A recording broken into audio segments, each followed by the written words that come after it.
Verbasing. Dit is die eerste woord wat by my opkom as ek die eerste paragrawe van Handelinge 2 lees. Nie 'n stille, beleefde verbasing nie, maar die soort wat jou mond laat oopval. Hoe kan dit wees, het die mense vir mekaar gevra. Wat gaan aan? En die antwoord was eenvoudig, maar hartskuddend. God was besig om iets nuuts te doen. Let op wie almal daar was. Perse en Medeërs, mense van Mesopotamië en Egipte, Arabiere en Romeine, Kretensers en Kappadosiërs. 'n volslaam mengelmoes van tale, kulture en agtergronde. Mense wat in die gewone lewe waarskynlik min met mekaar te doen gehad het. En tog het hulle op daardie Pinksterdag almal een ding gehoor, die magtige werke van God, elkeen in sy eie taal. Dit was nie toevallig nie, die Heilige Gees het doelbewus taalgrense afgebreek.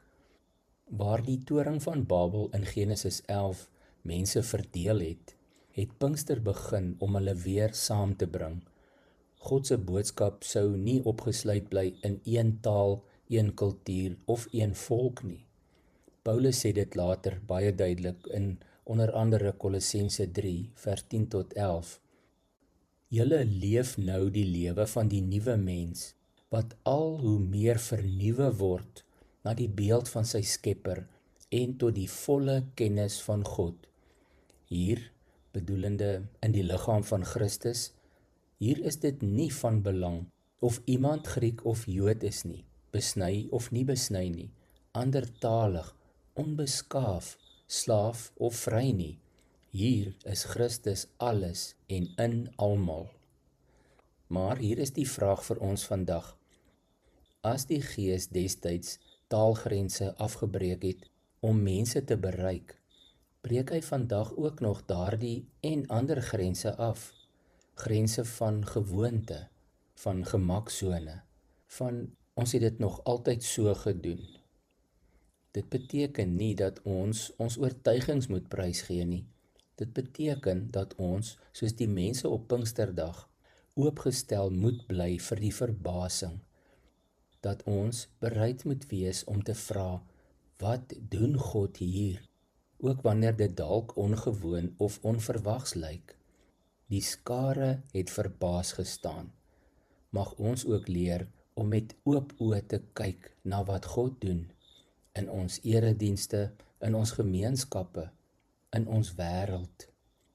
In Johannes 3 vers 8 leer Jesus ons, die wind waai waar hy wil, so gebeur dit met elkeen wat uit die Gees gebore is. Mag ons oë oop wees, mag ons ore oop wees, en mag ons, soos die duisende mense daardie dag in Jerusalem, so deur God se werk oorweldig word, dat ons nie anders kan nie as om te vra, wat gaan aan? En dan die antwoord, dit is God, dit kan net God wees. Kom ons bid saam. Here, baie dankie vir u Heilige Gees wat in elkeen van ons kom woon het, in al God se kinders. Dankie dat u ons nog steeds verras en verbaas. Maar help ons om nie verbaas te bly en weg te draai nie, maar om eerder te vra, waarmee is u besig en hoe kan ons deel wees daarvan? Dankie dat u elke dag, elke week, elke jaar nuwe dinge in u koninkryk doen. Ons prys u daarvoor. Amen.